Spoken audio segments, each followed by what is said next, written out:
Hi, this is Corey Johnston, and today's lesson is going to be a continuation of a previous lesson from the 41st chapter in the book of Job. We made it all the way up to the first 11 verses. We're going to cover 12 all the way home through 34. Because of the brevity of the range which we covered, we're going to begin our review in the 40th chapter, which is Yahweh's second discourses. And by the time we finish today, we'll have completed the bulk of the book of Job, chapters 3 through 41, which are written in poetry. Whereas the prologue, chapters 1 and 2, is written in prose, and the epilogue, chapter 42, reverts back to prose. And we hear from plenty of humans: Job, Eliphaz, Bildad, Zophar, and Elihu in chapters 3 through 37. But we finally hear from Yahweh himself beginning in the 38th chapter, and the 38th and 39th are his first discourse, and we're going to review his second one. So the first 5 verses of the book of Job are Job's response to Yahweh's first discourse, and in as many words, to summarize it as succinctly as possible, he is speechless in as many words, and he is insignificant. We'll add that as well. But he says this in verses 11 through 14, which is going to be key on the 34th and final verse of the range we're going to cover today. Scatter abroad the rage of your wrath, and look on everyone who is proud, and bring him low. Look on everyone who is proud, humble him, and tread down the wicked in their place. Hide them in the dust together, bind their faces in obscurity. Then even I would confess to you that your own right hand saves you.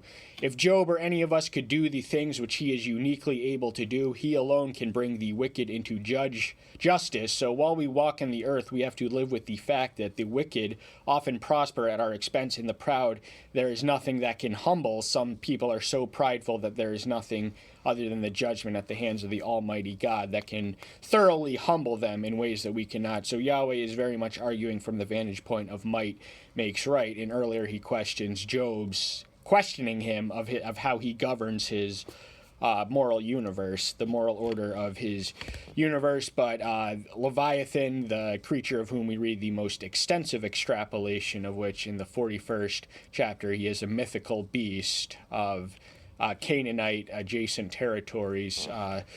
But he is, now we like to fancy ourselves as the dominant species on the food chain, and there are only one Leviathan, but he is clearly more dominant than us. And legend has it that there was only one female Leviathan because there was originally a male, but Yahweh killed it because he knew that the earth cannot contain more than one. That's how mighty the creature is that we are to meet. And Yahweh is not endorsing his existence, but he is using him as an illustration of the gap between our strength and his strength, and how much more so is his strength to Leviathan's strength. He says this in and then now the first discourse follows a similar structure. The second, rather, follows a similar structure as the first. In the 38th chapter, he speaks from the cosmological dimension, asking a series of rhetorical questions. Not rhetorical because the answers are obvious, but the answer is obviously that we do not know. These rhetorical questions are designed to expose our impotence and ignorance. So he goes from cosmological to meteorological, all the elements and forms of precipitation in the sky. Then in the tail end of the 38th, he uses beast, which man cannot domesticate, and the fact that we cannot domesticate these serve as reminders that we ourselves are not as dominant and we are not as godlike as we like to fancy ourselves. We do have it pretty easy on the food chain of animal life on this planet, but there are some beasts we cannot tame. And so the 40th chapter begins with him questioning his ability to and this connects to the 38th because he cannot explain his creation order. Who is he to explain his moral order? And the 40th. But then he launches into Behemoth. Now the description meets a hippopotamus or a crocodile, but once we understand that this was a mythical creature, as was Leviathan, they would have been slightly more credible to the ancients than the big boogeyman or Bigfoot are to us moderns. But he describes this now. He also describes something similar to the warhorse, which is domesticatable only because he designed them to be domesticatable. He laughs at fear in the 39th. So the element of fearlessness is also embedded not only in Behemoth, but Leviathan. Now, Behemoth and Leviathan never existed, but warhorses do. But the element of fearlessness are in there. See, if a river rages, he is not alarmed. He feels safe, even if the Jordan gushes into his mouth. So whether the entire Leviathan's dwelling place is the Mediterranean Sea, but evidently Behemoth's legendary dwelling place was the Jordan River. So this was, and even if his natural home, even if the entire river gushed into his mouth all at once, he would be unmoved and unfazed. Before his eyes shall he be caught with snares or nose pierced. He makes many similar claims with Leviathan as he launches into the second chapter of the same discourse. Can you snare his tongue? Can you put a cord through his nose? The obvious answer is no, you cannot. You cannot enter into a covenant with such a creature. Verse 4, would he make a covenant with you to be taken as a servant forever? We cannot tame him, we cannot sell him, we cannot reduce him to a pet. He is a mighty beast whose strength dwarfs ours, so we can do none of these things. Would you play as him with a bird, or leash him for your young girls? A bird and Leviathan are two completely categorically different animals. A bird you can put in a cage. Leviathan you cannot. You cannot injure him, you cannot pierce him, you cannot kill him, you cannot humble him, but he exists to humble the proud, much in the same way that Yahweh is able to do. So he says this in verse 10, no one is so foolhardy to wake him up. Who then is able to stand against me? If Leviathan, this created creature, the work of God's fingers inasmuch as us, is so much more monumental in strength and power to us, how much more is the distance and the gap between Leviathan's creator and us and him? So he is not endorsing the literality of Leviathan's existence. He is using a familiar illustrative metaphor to illustrate the impotence and ignorance of man, as he does in the bulk of rhetorical questions. Who has given to me first that I should repay him? Under all the heavens that is mine. This is just a reminder that everything under the heavens and everything above the heavens belongs to and is owned by, and it is the personal property and possession of the creator of the cosmos. So he initiates everything we have. The life itself, the breath we breathe, belongs to him. He gave us life. That is his gift to us. And he does not owe us anything. He did not create us out of necessity, but out of his benevolent love. So that's just a reminder that God is good, and if he is not good, he is not God. Verse 12, lesson itself. I would not keep silent concerning his limbs, or his mighty power, or his fair frame. We learn three things about his physical descriptions. He has monumental limbs, evidently a sea creature. Most of the aquatic animals do not have limbs, such as mammals do, but evidently Leviathan does. They had many tentacles. According to legend, it was a seven-headed beast, and it would have had several appendages that would have been limb-like. And he is also described as mighty in power by one who is omnipotent, the attribute of infinite or unlimited strength. And his frame is fair. Now we will read of greater details into the frame and the physical makeup and characteristics of the exterior of Leviathan as the discourse unfolds. Who shall take off the surface of his skin? Who approaches him with a double bridle? You cannot make a covenant, you cannot sell him, you cannot reduce him to a pet, neither can you skin him alive as you can do with a sheep, for instance, or any other lesser life form, creature or animal inferior in strength. So none of us can do these things, but he alone can. And the obvious answer to both questions is that none of us can. These are rhetorical questions designed to remind us of our impotence and our ignorance. Who shall open the door of his face with his frightening teeth all around? You cannot, command him to... You cannot train him to open his mouth at your command. You cannot utilize Leviathan's strength for your productive purposes, such as you can with a domesticatable beast that is impressive in strength, such as an ox or a horse or anything else. So the obvious answer once more is none, but if he describes his teeth as frightening, that means that they are like swords and daggers. Each one of them is like a sword chewing on you. So one chew from him and you're dead, basically. Rows of scale are his pride, closed up, a binding seal. That word pride does proliferate throughout the second discourse of Yahweh. We read it also in the 34th chapter. So Leviathan exists to dwarf our pride, to remind us how small we are, but he too has a pride. He has cause for pride in the exterior makeup of his of his skin. So he does not have an epidermis. He has scales. So he is a reptilian or aquatic creature. He is a sea serpent. So according to that, I don't know quite what category of binomial nomenclature you put that in, but remember, he doesn't exist. But in any case, his physical impressiveness are a source that he can boast in if he were alive to boast.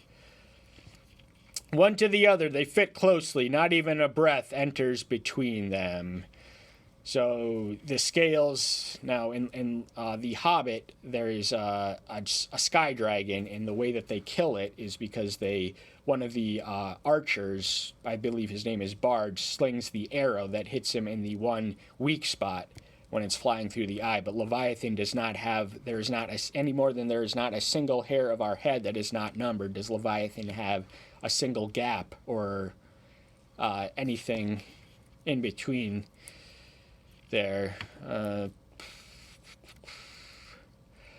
They are joined to one another. They stick together and are not separated. This reinforces and supplements what we read of in the antecedent verse. There is, no glaring vulnerability or weak spot or gap that you can penetrate an arrow through or anything else. You cannot injure this animal. Now, verses 18 through 21 employ hyperbolic language designed to impress. They are certainly poetic. So I just want you to have the advanced forewarning to appreciate and admire what we're going to read in the next 4 verses. His sneezings flash forth light, and his eyes are like eyelids of the morning. Out of his mouth goes firebrand, sparks of the fire shoot out. Out of his nostrils comes smoke, like a boiling pot or kettle. His breath lights coals on fire, and a flame goes out of his mouth. This is expert poetry by, without exaggeration, the most qualified poet. Our human capacities to write poetry are only endowed to us from the creature on high, but he is describing this imaginary creature who does not even exist, but he is real enough in the frame of the ancient audiences to whom this would have been addressed, imagination. So he describes, lightning coming out of his mouth, whether he sneezes or does any of these things. Fire comes out from his mouth, and the nostril, the smoke are just we breathe air out of our nostrils. He breathes out smoke. That is the difference between us and him, and he describes it poetically like a boiling pot or a kettle, so he is using a metaphor of something familiar to express something that is unfamiliar. And by the sheer wind of his breath, that is sufficient to ignite coals on fire, and he can breathe anything from his mouth. It is fire, it is lightning, it is all these things. Strength dwells in his neck, and fear leaps before him. The element of fearlessness is there, as it is for Behemoth, and it also is for the warhorse. The warhorse runs merely to their own risk of death in war because we have domesticated them to do that. The horses have to know that they are running into armies full of weapons that can kill them or maim them or injure them.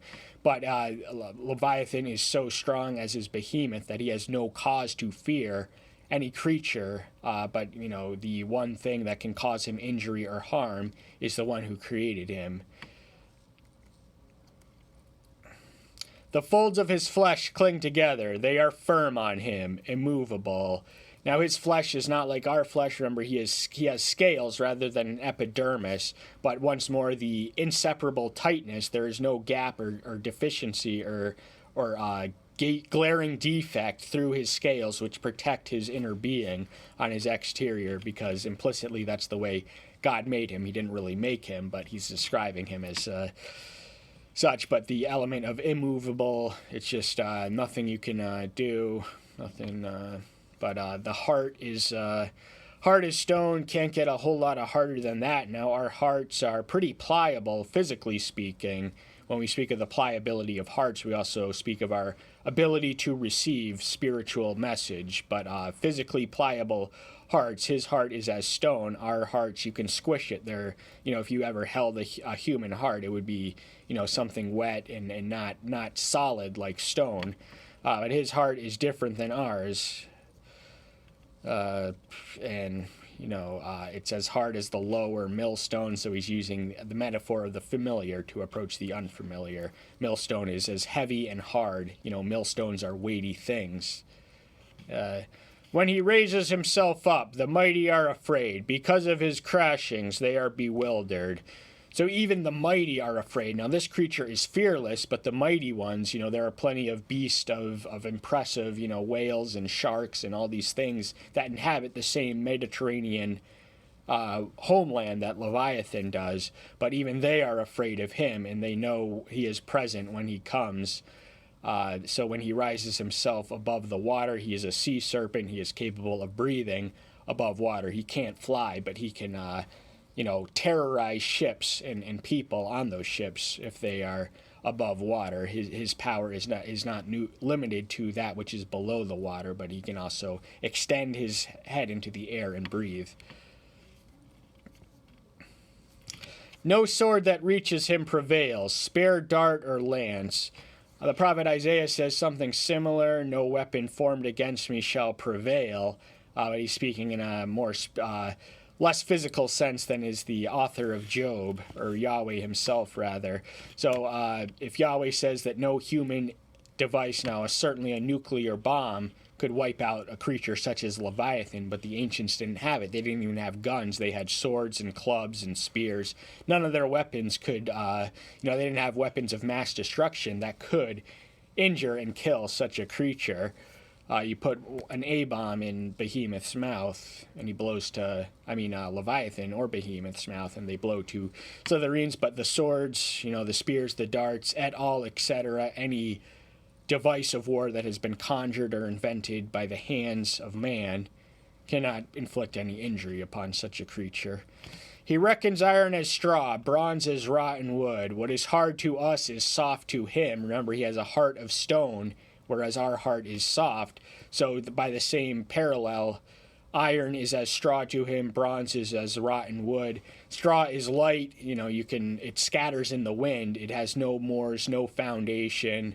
And rotten wood is just, not as hard as regular wood. Certainly it's just corroded, decayed, withered, and perished. But bronze is super dense, densely concentrated, and things of that nature. The arrow does not make him flee. Sling stones become like stubble to him. Again, the arrow, the sling stones, any weapon we can conceive or invent cannot inflict any, in the ancients, that they could even imagine, could not inflict such an injury on such a creature. So the arrow, once more, he is not afraid of any animal or weapon that we can have. This creature, we like to fancy ourselves as the dominant species on the food chain, but if Leviathan were allowed to procreate, then that could completely change our conception. We would be at the mercy of them, at least on water. And clubs are reckoned as straw. He laughs at the rattle of a lance. So much as the horse laughs at fear, the domesticated horse, Job 39:22, so do we read here that Leviathan laughs at things that are sufficient to cause fear into less mighty creatures. So he's the rattle of a lance. That is a frightening sound and a frightening prospect. If you hear a lance and a horse galloping with a lance at you, then you would run, but Leviathan laughs. His undersides are like sharp potsherds. He sprawls on the mud like a threshing slud. His undersides, now he is a three-dimensional creature, and as such he has tops, bottoms, and sides, and everywhere in between. So on the underneath him and the side, sharp potsherds. So there is sharp. There is nothing smooth about his surface, at least on the underbelly, and he sprawls in the on the mud like a threshing sledge. So threshing sledge is an item of agricultural equipment. It would have been used to thresh things, and this creature evidently can inhabit more than just the water. He might be amphibious in the sense that he can come on land closely connected to water, because that's where mud would be. He makes the deep boil like a pot, and he makes the sea like a pot of ointment. He leaves a shining path behind him. One would think the deep to be gray-haired. No one on earth is like him, no one made without fear. Fear is essential for survival-oriented creatures, but if there is no cause to fear, then there is no reason to fear, and there is no potentiality to even fear. So no one on earth is like him. Now, I earlier erroneously said that Leviathan was a her, but I guess it's a him. But in any case, I'm quite certain that it did have procreative capacities, which were diminished through the elimination of the Eve. So if the Leviathan is the Adam, there was an Eve at one point, but Yahweh slew it before they could procreate and do these things. But there's nothing that we can do, say, or think that could cause fear in such a one. He sees all that is howdy. He is king over the sons of pride. Howdy and pride are synonymous, though not necessarily interchangeable. Howdy people are those who have an inflated estimation of themselves, just titanic ego. And but the all-encompassing scope of his vision sees all. Now Yahweh himself is the all-seeing, all-knowing eye in the sky. There's nothing that escapes his notice. But wherever, now according to some descriptions, remember Leviathan is not unique to the Hebrew people. It would have been the Canaanites and the people in the ancient Near East that was bordered the Mediterranean Sea would have held him in common. But such a creature, if he were capable of the human sensation and angelic sensation of pride, he certainly would be one. But he exists to humble the proud, much in the same way that God will do on the judgment. That's all the time we have for today. Thank you so much. I'm so glad you're here. Stay tuned until next time. I'll see you then. Bye-bye.